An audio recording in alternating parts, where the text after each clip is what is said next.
할렐루야. 예수 그리스도 이름으로 하나님 말씀 증거하겠습니다. 하나님 말씀 고린도전서 10장 22절에서 11장 1절까지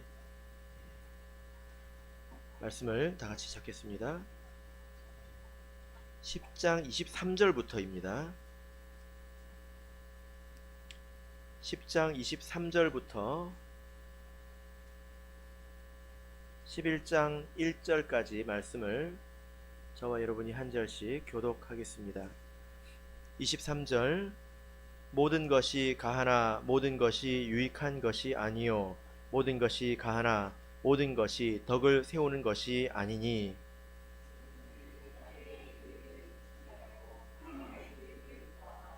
무릇 시장에서 파는 것은 양심을 위하여 묻지 말고 먹으라. 불신자 중 누가 너희를 청하매 너희가 가고자 하거든 너희 앞에 무엇이든지 차려 놓은 것은 양심을 위하여 묻지 말고 먹으라.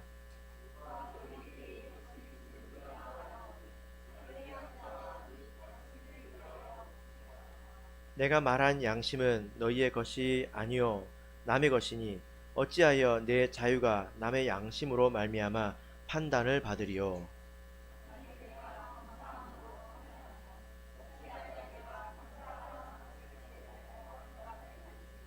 그런즉 너희가 먹든지 마시든지 무엇을 하든지 다 하나님의 영광을 위하여 하라.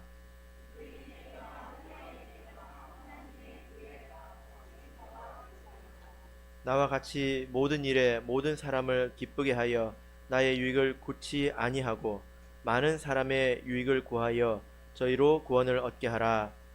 내가 그리스도를 본받는 자 된 것 같이 너희는 나를 본받는 자 되라. 아멘. 네, 오늘 이 시간은 그리스도를 본받는 자라는 제목으로 하나님 말씀을 증거하겠습니다. 간혹 우리 성도님들께서 질문을 하시는데요. 질문에도 여러 유형이 있습니다. 그 중에 하나는 그리스도인은 무엇을 해도 됩니까? 혹은 무엇을 하면 안 됩니까? 이런 부류의 질문입니다. 예를 들어 보면 그리스도인은 술을 마셔도 됩니까? 술 마시면 안 됩니까? 이런 질문이죠. 혹은 담배, 게임 등등 이런 내용으로 우리가 질문을 해볼 수가 있습니다. 또 비슷한 부류의 질문은 꼭 무엇을 해야 합니까? 이런 질문이 있죠. 예를 들어 저녁 예배를 꼭 참석해야 됩니까? 이런 것도 질문이 될 수 있겠죠. 이런 그 부류의 문제들은 어떤 문제는 답이 있습니다. 성경에 명확하게 답이 있습니다. 그런 문제들은 분명하게 답을 할 수가 있죠. 그리스도인들은 우상에게 절하면 됩니까? 이런 질문은 명백하게 안 됩니다. 이렇게 답을 할 수가 있죠. 그죠? 그런데 어떤 문제는 된다, 안 된다, 이렇게 답을 하기가 어려운 문제도 있습니다. 예를 들어 볼까요? 여러분, 우리는 안식일에 마트에 가면 될까요? 안 될까요? 뭐라고 대답을 해야 될까요? 성경 공부에는 꼭 참석을 해야 됩니까? 이런 문제는 그렇게 대답을 하기가 좀 어려운 성격의 문제이죠. 이런 부류의 질문에 우리가 답을 스스로 잘 해야 합니다. 이렇게 yes, no 이렇게 딱 부러지는 그런 문제가 아닌 그런 문제에 대해서 우리가 답을 할 때 어떻게 답을 해야 될까요? 이런 문제는 반드시 좋은 마음으로 답을 해야 합니다. 어떤 분이 기도 시간에 왜 꼭 앞을 보고 기도해야 돼? 이런 질문이 마음속에 생겼나 봅니다. 왜 꼭 앞만 보고 기도해야 돼? 근데 이런 질문을 해결할 때 좋은 마음으로 해야 되는데 그 마음속에 좋지 못한 마음이 들었습니다. 그래서 혼자 뒤를 쳐다보고 기도를 했어요. 그래가지고 어떤 일이 생겼냐면 그 기도 시간에 귀신이 들어버렸습니다. 사령의 역사를 한 거죠. 왜 그럴까요? 그래서 우리가 뒤로 보고 기도하면 사령이 역사한다, 뭐 이렇게 말할 수 있습니까? 그런 건 아니죠. 그분이 좋지 못한 마음으로 했기 때문입니다. 어떤 마음입니까? 그 마음은 교만한 마음이죠. 그리고 또 그 마음은 하나 되지 못한 마음입니다. 옳건 그르건 간에 전체가 그렇게 하면 따라주는 것이 좋은 마음이잖아요. 그죠? 그리고 하나님을 시험하는 그런 마음이지 않습니까? 그런 마음 가운데는 사단이 역사합니다. 그래서 질문에 대해서 답을 잘해야 합니다. 어떤 마음으로 답을 해야 된다고요? 좋은 마음을 가지고 답을 해야 합니다. 자, 우리 마태복음 4장을 보겠습니다.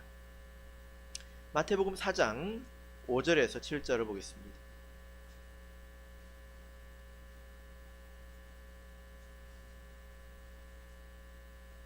마태복음 4장 5절부터 7절 말씀을 우리 같이 읽어보겠습니다. 5절 시작.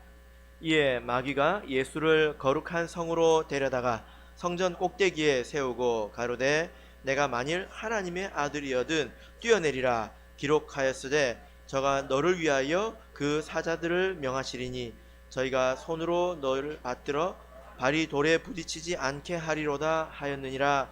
예수께서 이르시되 또 기록되었으되 주 너의 하나님을 시험치 말라 하였느니라 하신대. 자, 이 장면은 우리가 아주 잘 아는 내용이죠. 마귀가 예수님을 시험하고 있습니다. 그런데 여러분, 혹시 마귀의 음성을 들어보신 적 있으십니까? 마귀가 우리 귀에다가 속삭이는 게 아니라 우리 마음속에서 이런 소리가 울려 나온다는 거예요. 이런 생각이 든다는 것입니다. 성전에서 좀 뛰어내리면 안 되나? 성경에도 이런 말씀이 있잖아. 뛰어내리면 안 되나? 스스로 그렇게 질문을 하고 생각을 하는 것입니다. 이것이 바로 마귀가 속삭이는 방법이죠. 그죠? 이렇게 하면 안 되나? 꼭 저렇게 해야 되나?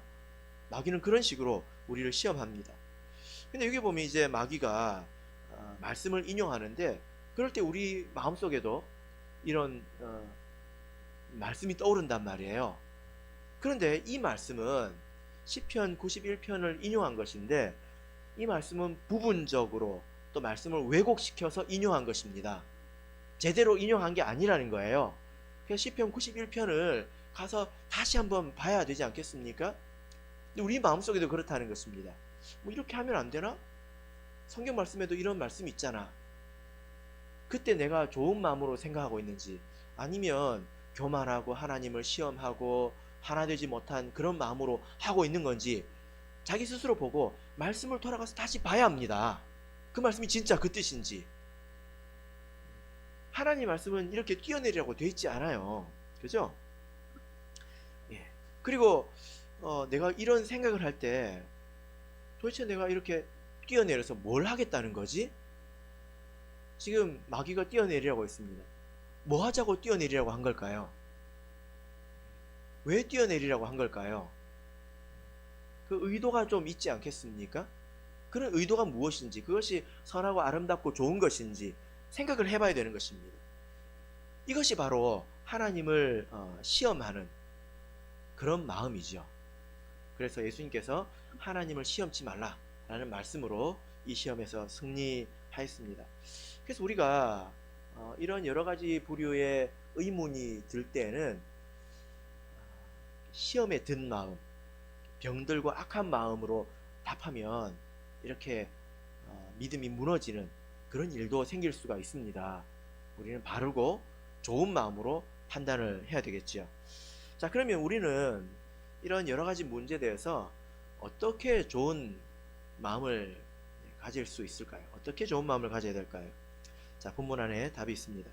자, 23절, 24절 말씀을 읽겠습니다. 고린도전서 10장 23절, 24절 같이 읽겠습니다. 시작. 모든 것이 가하나 모든 것이 유익한 것이 아니요 모든 것이 가하나 모든 것이 덕을 세우는 것이 아니니 누구든지 자기의 유익을 좇지 말고 남의 유익을 구하라. 예. 그러니까 뭐 이런 거 하면 안 되나? 왜 꼭 이래야 되나? 그런 질문이 있을 때 서로 그것이 가능하다 하더라도 가능하냐 불가능하냐 이것만 생각하지 말고 이것이 유익한 것인지 그리고 이것이 다른 사람의 믿음을 세우는 것인지 그것을 따져보라 이런 말씀이지 않습니까? 그래서 자기의 유익이 아니라 다른 사람의 유익을 위해서 판단하라 라는 것입니다. 어떤 사람이 기도 가운데 피치 못할 사정으로 뒤를 돌아보고 기도했다면 그때는 절대 사단이 역사하지 않습니다. 그죠? 그런데 한번 생각해 보세요. 어떤 사람이 그렇게 나쁜 마음으로 혼자 뒤를 돌아보고 기도를 했습니다. 그것이 다른 사람들에게 좋은 일이겠습니까? 저래도 되네? 다 제 나름대로 그렇게 하지 않겠습니까? 왜 기도는 꼭 무릎 꿇고 해야 되나? 누워서 하면 안 되나? 걸어다니면서 하면 안 되나? 아주 요란해지겠죠. 그죠?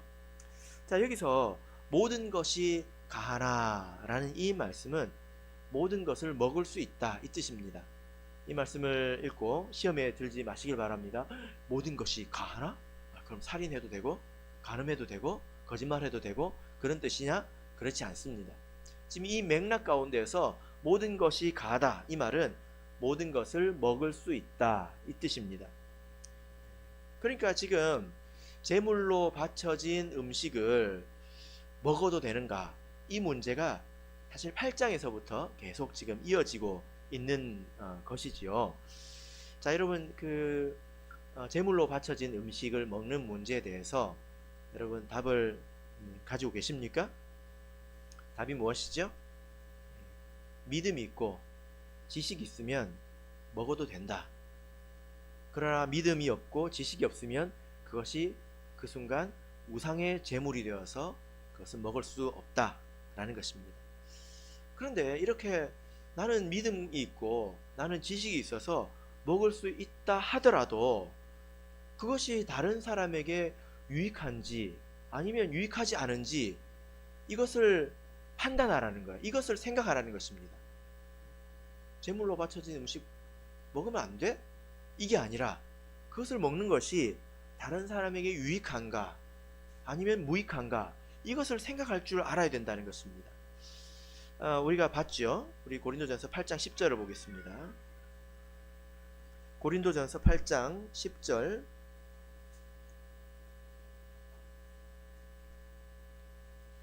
자, 읽겠습니다. 시작. 지식 있는 내가 우상의 집에 앉아 먹는 것을 누구든지 보면 그 약한 자들의 양심이 담력을 얻어 어찌 우상의 재물을 먹게 되지 않겠느냐. 이 말씀의 뜻은 이해하고 계십니까? 내가 지식이 있고 믿음이 있어서 그것을 먹을 수 있다 치자. 그런데 믿음이 약한 사람이 그 모습을 보면 오해하지 않겠느냐 이 말입니다. 저거 죄인데? 죄를 지어도 되네? 이렇게 오해하지 않겠습니까? 그러면서 아유, 저렇게 믿음 좋은 분도 저렇게 죄 짓고 사는데 나도 좀 죄를 짓고 살아야지. 살아도 되겠네. 이렇게 생각하면서 죄를 짓는 것을 수월하게 편하게 생각해 버린다는 것입니다. 이것이 양심이 담력을 얻어서 망하게 되는 것이지요. 그죠? 자, 그래서 여러분 한번 답을 해보시길 바랍니다. 저녁 예배에 꼭 참석해야 됩니까? 이 질문은 무엇을 위하여 하는 말일까요? 왜 이런 질문을 하게 되는 것일까요? 성경에 술, 담배 하지 말라는 법이 어디 있냐? 저기 대만에 가니까 국에다가 술도 넣어서 먹던데. 이런 말은 도대체 누구를 위해서 하는 말일까요? 그리고 또 우리가 기도할 때 뒤로 돌아보고 기도하지 말라는 법이 있냐? 이런 말은 도대체 무엇을 위해서 이런 말을 하는 것일까요?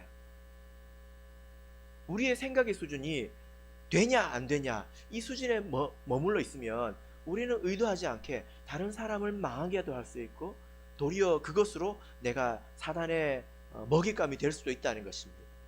그래서 우리는 그것을 넘어서서 좋은 마음을 가지고 이것이 다른 사람에게 유익한가, 이것으로 내가 다른 사람의 믿음을 세울 수 있는가, 이것을 생각해야 된다는 거예요.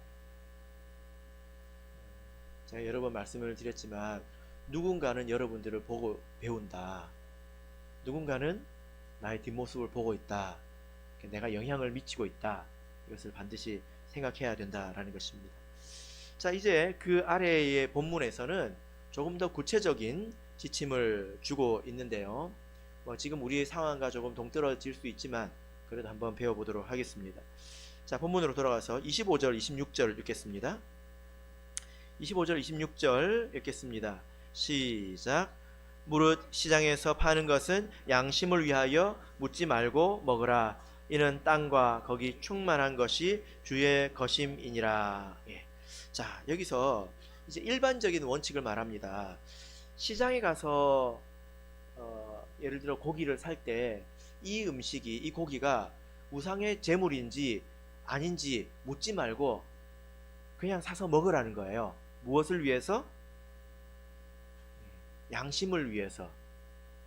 그러니까 모르고 먹으면 되고 알고 먹으면 안 된다라는 오해가 여기서 생깁니다. 자, 29절 읽어보겠습니다. 먼저 29절 읽겠습니다. 시작. 내가 말한 양심은 너희의 것이 아니니 남의 것이니. 예, 됐습니다.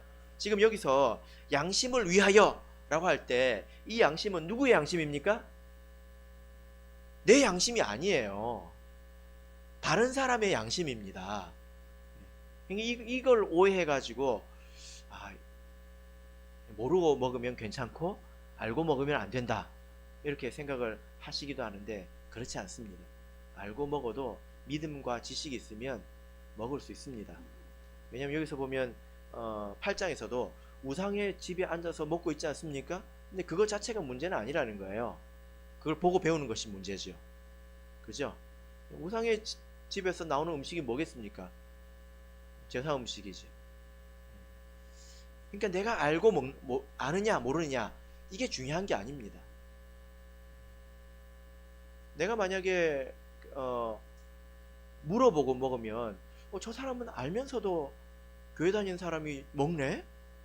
그런 걸 다른 사람들이 볼 것 아닙니까? 그래서 이런 말을 하는 거예요. 일반적으로는 땅과 거기 충만한 것이 주의 것입니다. 모든 것이 주님께서 지은 것이고 선하고 믿음으로 받으면 버릴 것이 없다. 우리는 말씀과 기도로 거룩해질 뿐이다. 디모데 전서의 이 말씀이 기억나죠? 그죠? 자, 27절 보겠습니다. 27절 읽겠습니다. 시작. 불신자 중 누가 너희를 청하매 너희가 가고자 하거든 너희 앞에 무엇이든지 차려놓은 것은 양심을 위하여 묻지 말고 먹으라. 예. 자, 여기서도 양심을 위하여가 나옵니다. 지금 여기서는 특수한 상황이에요. 일반적으로는 그냥 묻지 말고 가리지 말고 그냥 먹으라는 거예요. 그런데 좀 특수한 상황이 생겼죠? 그죠? 예. 불신자가 여러분들을 청했습니다. 이제 구도자죠. 우리가 만나는 사람들은 다 전도 대상자니까 집으로 초청해서 음식을 차려놨습니다. 그런데 그런 경우에 이 음식이 혹시 제단에 바쳐진 음식이냐, 이건 묻지 말고 그냥 먹으라는 거예요. 무엇을 위해서? 양심을 위해서. 근데 이 양심은 누구의 양심입니까? 내 양심이 아니라 음식을 대접하는 사람의 양심입니다. 그런 사람들은 보통 지식이 없고 믿음이 없어서 우상의 제물을 먹으면 안 된다, 아니죠. 제물로 바쳐진 음식을 먹으면 안 된다, 이렇게 생각을 합니다. 그죠? 그런데 먹는 것을 보면 저렇게 해도 되네? 이럴 거란 말이에요. 그래서 그런 경우에 묻지 말고 먹어라. 자, 28절을 읽겠습니다. 시작. 누가 너에게 이것이 제물이라 말하거든 알게 한 자와 및 양심을 위하여 먹지 말라. 예. 자, 만약에 내가 묻지도 않았는데 누가 이거 제물입니다, 교인이니까 미리 배려한다고 제물입니다 라고 말을 한다면 이미 그 사람은 어떤 생각을 가지고 있는 거예요? 당신은 교인이잖아요. 이 음식 먹으면 안 됩니다. 왜냐하면 이것은 우상의 제물이기 때문에 그렇습니다. 그러면 그 음식은 먹지 말라는 것입니다. 무엇을 위해서? 양심을 위해서. 그 사람의 양심을 위해서. 그래서 29절에서 이 양심은 너희의 것이 아니라 남의 것이다 라고 말하고 있는 것입니다. 어찌하여 내 자유가 남의 양심으로 말미암아 판단을 받으리요? 이것은 내 자유라는 거죠. 그죠? 자, 그래서 우리가 대체적으로 그냥 쉽게 이렇게 가르치고 넘어가면 간단합니다. 모르면 아무거나 먹어도 되고 알면 그냥 먹지 마세요. 이러면 이 답은 틀린 답이에요. 그런데 이렇게 알고 있으면 죄 지을 일은 없습니다. 이렇게 가르치는 게 간단할 수도 있어요. 복잡하니까 그냥 모르면 먹고 알면 먹지 마세요. 죄 지을 일은 없잖아요. 일단 제대로 모르지만 여러분들은 충분히 이제 아실만하다고 생각이 되어서 이렇게 전체적으로 제가 말씀을 드립니다. 이해되시죠? 그죠? 지금 왜 먹지 말아야 됩니까? 나를 보는 사람이 있기 때문이 그래요. 그 사람의 양심이 저거 죄인데? 하나님 믿는 사람도 다 저렇게 죄 지어가면서 사는구나. 나만 순진하네. 순진했네. 나만 바보같이 이렇게 살았네. 하고 죄 짓는데 용감해지면 그 사람이 실족하는 건 누가 책임져야 됩니까? 그런 배려 없이 다른 사람이 나를 보고 배운다는 생각 없이 마음대로 살아간 그 사람에게 죄가 있지 않겠습니까? 그 사람이 실족하게 한 것 아닙니까? 그러니까 바울 사도가 혹여 누가 나로 인해서 이렇게 실족한다면 나는 죽을 때까지 고기를 먹지 않겠다. 죽을 때까지 치킨을 먹지 않겠다. 끔찍하죠, 여러분. 듣기만 해도. 우리 청년 대학 사청부들은 아마 이제 기절할 소리입니다. 나는 죽을 때까지 치킨을 먹지 않겠다. 세상에. 근데 그럴 수 있어야 되지 않겠습니까? 서로 정말 그런 일이 있을 수 있다면, 그죠? 안 됩니까? 그래도 안 됩니까? 회개기도 해야 되겠네요. 자, 31절에서 33절을 보겠습니다. 31절에서 33절 읽겠습니다. 시작. 그런즉 너희가 먹든지 마시든지 무엇을 하든지 다 하나님의 영광을 위하여 하라. 유대인에게나 헬라인에게나 하나님의 교회나 거치는 자가 되지 말고 나와 같이 모든 일에 모든 사람을 기쁘게 하여 나의 유익을 굳이 아니하고 많은 사람의 유익을 구하여 저희로 구원을 얻게 하라. 자, 여러분, 내가 할 수 있냐 할 수 없냐 이걸 떠나서 다른 사람을 생각하면서 먹는 것이 바로 먹든지 마시든지 다 하나님의 영광을 위해서 하는 것입니다. 그죠? 그래서 바울사도가 이렇게 말합니다. 너희들은 거치는 자가 되지 마라. 이게 무슨 말이냐면 이거 해도 된다, 이거 하면 안 된다, 이 수준에 사는 사람들은 반드시 그가 있는 공동체에서 걸림돌이 됩니다. 다른 사람들한테 피해를 주는 존재가 된다는 것입니다. 그렇게 거치는 자가 되지 말고 나처럼 모든 일에 다른 사람을 기쁘게 하고 또 다른 사람의 유익을 주고 그리고 다른 사람의 구원을 위해서 하는 그런 사람이 되라. 이렇게 권면하고 있는 것입니다. 우리가 이런 신앙의 원칙을 모든 면에서 적용해 볼 수 있겠지요. 그죠?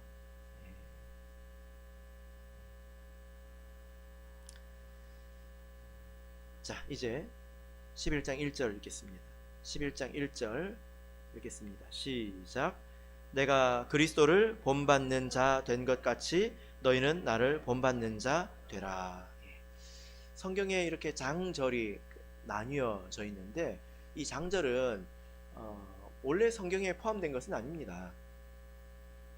후대의 어떤 사람들이 이 장절을 서로 약속하기 위해서 이것을 기록한 것이거든요. 임의로 나눈 것입니다. 그러다 보니까 성경에 이게 장절이 좀 어색하게 나누어진 경우가 있어요. 대표적인 경우가 바로 11장 1절입니다. 이 말씀은 10장 마지막 이제 구절로 이렇게 들어가야 이 말이 이렇게 맞아요. 바울 사도가 자기가 지금 그렇게 하고 있다. 그래서 너희들이 나처럼 이것을 본받아라 이렇게 말하고 있는 것입니다. 자, 바울 사도는 예수님에게 배웠다, 예수님을 본받았다 이렇게 말하고 있습니다. 바울 사도가 무엇을 배웠다고 말하고 있는 것입니까? 내가 그리스도를 본받았다 이렇게 말하고 있죠. 여기서 그러면 뭘 배웠다고 말하고 있는 것입니까? 바울 사도는 다른 사람을 위해서 자기의 자유를 스스로 버리는 법을 배웠다는 것입니다. 여러분, 내 자유를 스스로 버린다는 것이 얼마나 어렵습니까? 근데 그런 것이 더 유익하다, 이것을 예수님에게 배웠다고 말하고 있습니다. 그러니까 바울 사도는 예수님의 삶을 통해서 굉장히 놀라운 그런 신앙의 이치를 터득했습니다. 사람들이 대부분 그렇지 않습니까? 사람들이 되도록 높은 자리에 올려가려고 하잖아요. 어디서든지 다 높은 자리에 가려고 하잖아요. 그죠? 여러분, 회사에서 과장이 좋습니까? 사장이 좋습니까? 뭐 하려고 하면, 시켜준다고 하면 뭐 하실래요? 이거는 손에 100원짜리가 있고 1000원짜리가 있는데 뭐 할래? 이런 질문하고 같은 건 아닙니까? 그죠? 높은 자리에 올라가려고 합니다. 왜냐하면 거기에 더 많은 게 있어요. 틀림이 없습니다. 더 많은 게 있지 않습니까? 선생님보다는 교장 선생님이 좋죠. 교장 선생님보다는 교육부 장관이 좋지 않습니까? 그죠? 천안 시장보다는 충남 도지사가 더 낫지요. 충남 도지사보다는 대통령이 더 나을 것입니다. 왜냐하면 더 많은 것이 있고 더 많은 자유가 있고 권력이 있습니다. 군인도 마찬가지지 않습니까? 소위보다는 대령이 낫고 대령보다는 장성이 낫죠. 별을 다는 것이 더 낫지 않습니까? 그래서 사람 사는 모든 곳에 가보면 사람들이 길을 쓰고 더 높은 곳으로 올라가려고 합니다. 왜냐하면 거기에 더 많은 게 있거든요. 돈이 더 많죠? 권력이 더 많죠? 자유가 더 많죠? 거기 영광이 있습니다. 어디 가서 누구 뭐 과장이라고 해봐야 알아주지도 않죠. 사장이라고 그러면, 어디 회사 사장이라고 그러면 사람들이 대번에 이러지 않습니까? 그죠? 그래서 사람들이 다 이렇게 다 높아지려고, 어떻게든 한 칸이라도 더 높은 데 올라가려고 애를 씁니다. 여러분들은 신앙생활을 오래 하셔서 이제 안 그러신가요? 그래도 높은 게 좋을걸요? 우리 성도님들이 자녀를 키우는 걸 보면 진심이 보입니다. 어떻게 해서든지 조금이라도 더 좋은 대학교 보내려고. 그래요, 안 그래요? 그잖아요. 다 그러잖아요. 나 스스로 많이 내려놓고 산다고 하더라도 자식을 대하는 걸 보면요, 어찌됐든지 남의 자식은 모르겠고 너는 잘해라, 이렇게 살아갑니다. 높은 게 좋다, 이게 세상의 이치이지 않습니까? 그래야 더 편하게 살 수 있고, 그래야 할 수 있는 일들도 더 많고, 그래야 뭐 교회에서 봉사도 더 잘할 수 있다, 이렇게 생각을 하지 않습니까? 그래서 세상 사람들은 진짜 치열하게 삽니다. 최근에 텔레비전에 스카이캐슬이라고 뭐 아십니까? 제가 예를 들어서 말을 할 수가 없네요. 여러분들이 너무 거룩하셔가지고 텔레비전을 안 보니까 저같이 세속적인 사람들은 할 말이 없습니다.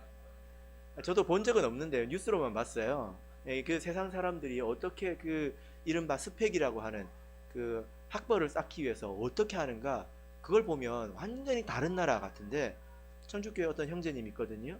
그분이 지금 이직하셨는데 자기가 다니는 회사 사람들이 다 그렇게 산대요.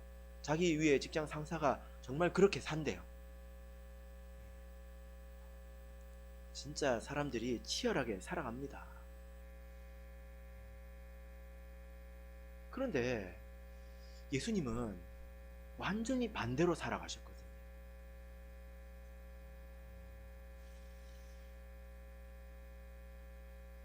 예수님은 완전히 반대로 살아가셨습니다. 신앙생활이라고 하는 것은 그런 것을 배우는 것입니다. 교회만 왔다 갔다 하는 것이 신앙생활이 아니라 그런 것을 배우는 것이 신앙생활이죠. 바울 사도도 배웠다고 말하고 있습니다. 우리도 배우라고 말하고 있죠. 빌립보서 2장을 보겠습니다. 빌립보서 2장 5절에서 8절을 보겠습니다.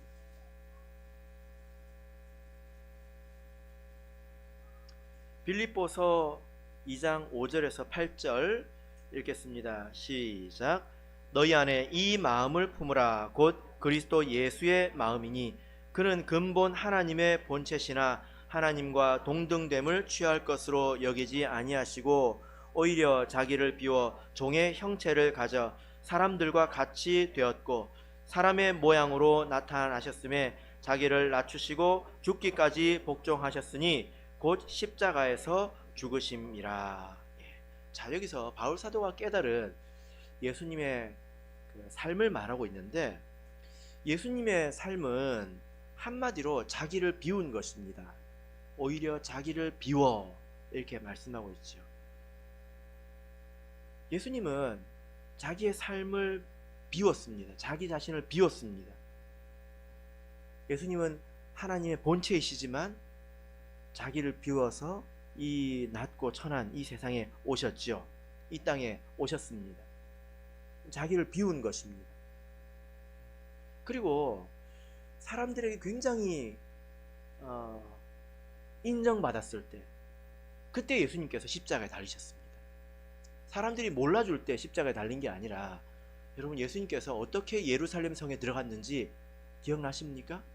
사람들이 자기 겉옷을 땅에 깔았고요, 그리고 종려의 나무 가지를 들고 호산나 호산나 주의 이름으로 오시는 이여 하면서 박수를 치고 난리가 났습니다. 모든 사람이 예수님을 칭찬했습니다.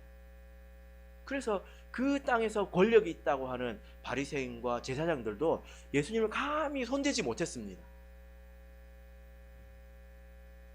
그리고 예수님에게는 어마어마한 능력이 있지 않았습니까? 저 같았으면은 그 능력으로 사람들을, 또 그 인지도로 사람들을 모아가지고 이 나쁜 대제사장들과 바리새인들을 다 처단하고 그 능력으로 로마 군병들을 다 쫓아내가지고 독립을 했을 것 같아요. 그러면 오늘날 우리가 이 자리에 있을 수 있을까요? 예수님이 만약에 그랬다면, 예수님이 정말 그럴 수 있었습니다. 모든 것이 다 있었습니다. 세상의 정점에 있었죠. 근데 그 순간 예수님은 성전으로 가서 성전을 뒤엎고 그 사람들의 미움을 받아서 십자가에서 죽으셨습니다. 이것이 자기를 비운 것이지 않습니까? 만약에 육신적인 뜻대로 했다면 하나님의 뜻이 어떻게 이루어졌겠습니까? 높아지기만을 원했다면, 그 길로만 계속 갔다면 어떻게 하나님의 뜻이 이루어지고 어떻게 죄인들이 구원받을 수 있겠습니까? 그죠? 그래서 바울 사도가 이것을 생각할 때 너무 놀라운 거예요. 세상 사람들은 어쨌든 정점에 올라가가지고 어쨌든 최고의 자리에서 내 뜻을 펼쳐보려고 노력합니다. 많은 자유를 얻으려고 노력을 합니다. 근데 예수님은 어떻게 최고의 정점에 올라가서 가장 낮은 곳으로 가셨느냐? 그 죄인의 자리로 가셨느냐? 근데 신비로운 것은 그래서 하나님의 뜻이 이루어졌다는 거예요. 이것이 예수님께서 우리에게 보여주신 것이지 않습니까? 자, 그래서 9절부터 11절을 보겠습니다. 빌립보서 2장 9절에서 11절. 이러므로 하나님이 그를 지극히 높여 모든 이름 위에 뛰어난 이름을 주사 하늘에 있는 자들과 땅에 있는 자들과 땅 아래에 있는 자들로 모든 무릎을 예수의 이름에 꿇게 하시고 모든 입으로 예수 그리스도를 주라 시인하여 하나님 아버지께 영광을 돌리게 하셨느니라. 예수님께서 지극히 낮아졌기 때문에 하나님이 그를 지극히 높이신 것입니다. 그래서 바울 사도가 여기서 신앙 안에서 신비로운 것을 본 거예요. 죽어야 살고, 버려야 얻고, 져야 승리하는 신비로운 것을 본 것입니다. 그것을 이 신앙의 원칙에 적용해서 내가 모든 사람의 종이 되었다, 내가 모든 사람을 위해서 내 자유를 버린다, 이렇게 말하고 있지 않습니까? 우리가 낮아진다라고 말하는 것은 교회에서 청소한다는 뜻이 아니에요. 제일 천한 일을 한다는 그런 뜻이 아니라, 내가 낮아진다고 하는 것은 다른 사람을 위해서 나의 자유를 포기한다는 것입니다.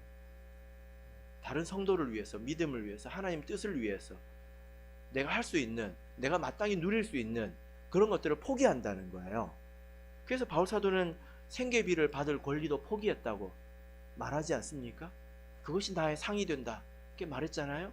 그리고 내가 다른 사람이 그것으로 인해서 실족한다면 나는 영원히 치킨을 먹지 않겠다, 나는 영원히 고기를 먹지 않겠다, 이렇게 말하지 않았습니까? 자기 자유를 내려놓겠다는 것입니다. 많은 사람들이 예수님과 바울의 능력에 관심을 가집니다. 대단한 분이죠.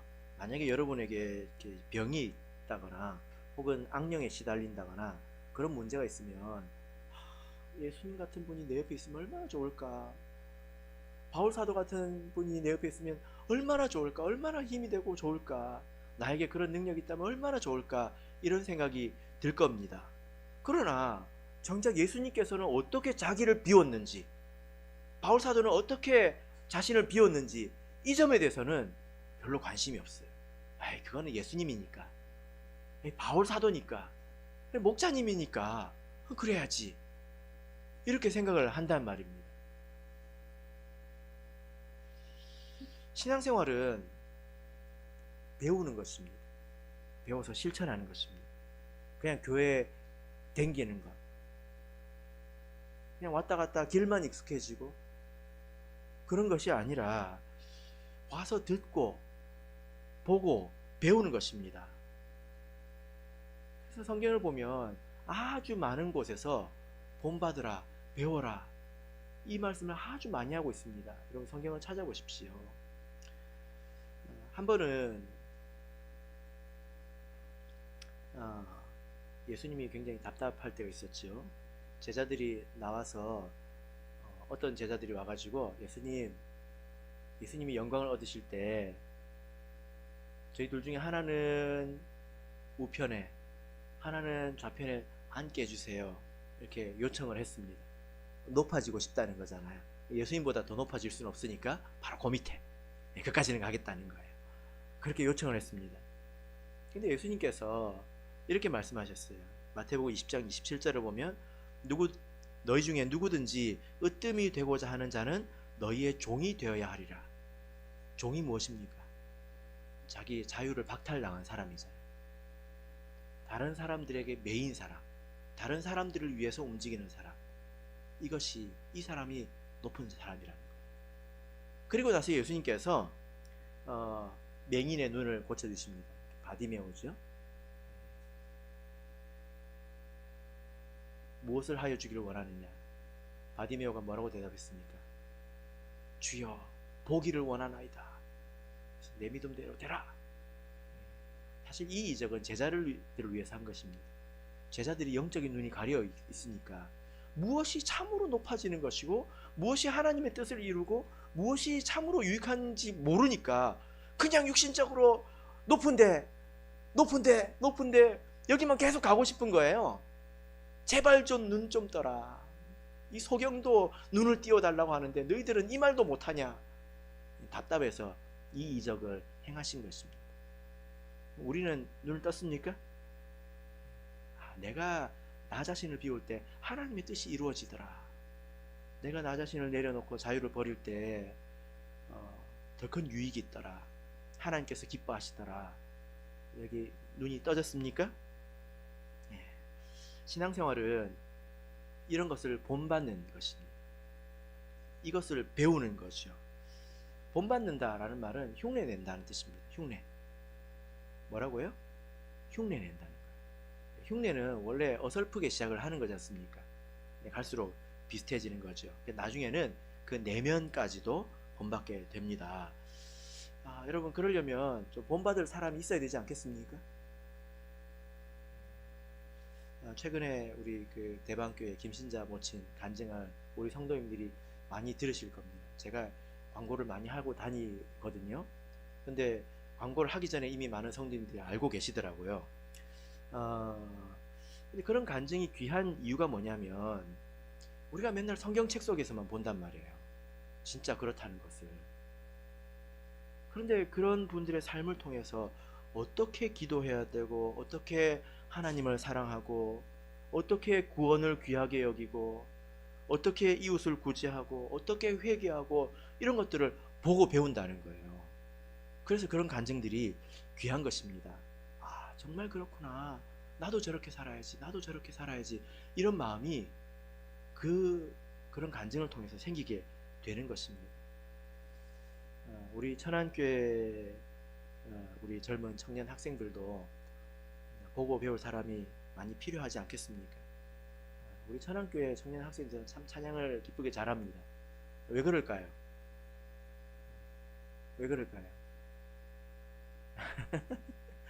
예, 우리 예향 찬양단 덕분이지 않을까요? 예, 우리 작년 또 부모 되신 우리 성도님들이 찬양을 기쁘게 하고 그것을 즐거워하니까 그것을 보고 배운 것이지 않을까요? 예, 마찬가지로 기도하는 것도 보고 배워야 합니다. 그죠? 말씀을 듣는 것도 보고 배워야 합니다. 어떻게 내가 회개하는지도 보고 배워야 합니다.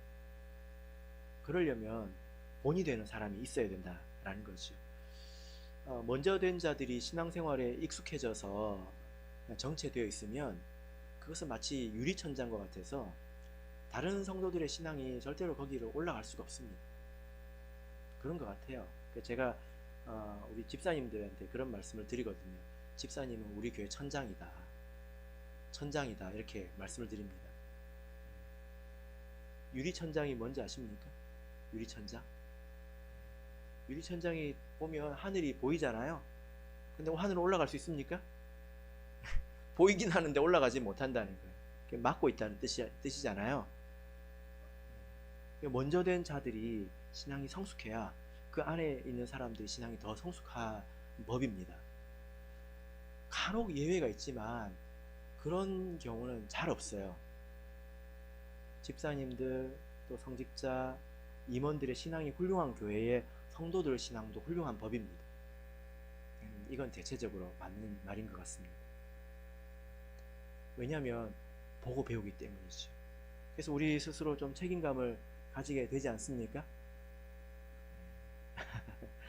제가 너무 많이 부담을 드리나요? 네. 우리 천안교회 성도님들은 충분히 최선을 다해서 잘 하고 계신다 라고 생각이 됩니다.